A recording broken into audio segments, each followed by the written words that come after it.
Haïti, la Cour d'appel de Port-au-Prince annule les mandats de comparution contre 3 conseillers présidentiels. Les 3 conseillers du Conseil de transition présidentielle, CTP, n'ont plus rien à craindre. Non seulement ils bénéficient du soutien de leurs collègues coprésidents, mais la justice semble également leur être favorable. La Cour d'appel de Port-au-Prince a rendu, ce mercredi 19 février 2025, son arrêt dans le cadre de l'affaire de la Banque nationale de crédit, BNC. La Cour a annulé les mandats de comparution émis en décembre 2024 par le juge d'instruction Benjamin Félismé à l'encontre des 3 conseillers présidentiels, Emmanuel Vertiller, Smith Augustin et Louis-Gérald de Gilles.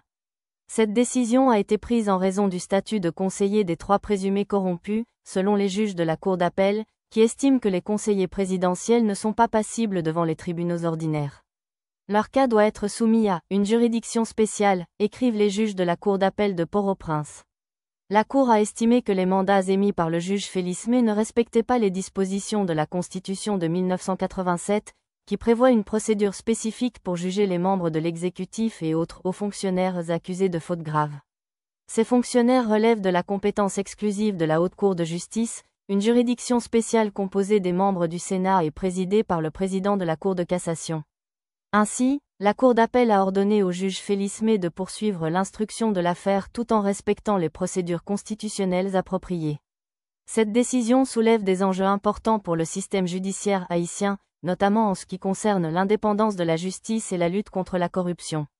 En parallèle, les mandats d'amener délivrés contre l'ex-président du conseil d'administration de la BNC, Pascal Raoul Pierre-Louis, et contre Lornick Léandre sont toujours maintenus.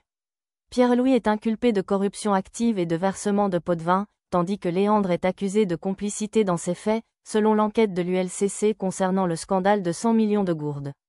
Des organisations de la société civile, dont le Réseau national de défense des droits humains, RNDDH, ont exprimé leurs préoccupations à la suite de cette décision. Elles mettent en lumière les risques d'interférence politique et insistent sur l'importance de garantir l'indépendance du système judiciaire. Le RNDDH a particulièrement dénoncé certaines actions du parquet près du tribunal de première instance de Port-au-Prince, qu'il qualifie de « scandaleuse ». Cette affaire illustre les défis majeurs du système judiciaire haïtien en matière de lutte contre la corruption et de respect des procédures constitutionnelles. Elle souligne également la nécessité de renforcer les institutions judiciaires pour garantir l'état de droit et la justice pour tous. Enfin, il convient de souligner que le conseiller présidentiel Smith Augustin est accusé de faux et usage de faux, Emmanuel Vertiller fait face à des charges de corruption passive, tandis que Louis-Gérald de Gilles est également accusé de faux et usage de faux dans le cadre de l'enquête menée par l'Unité de lutte contre la corruption, ULCC.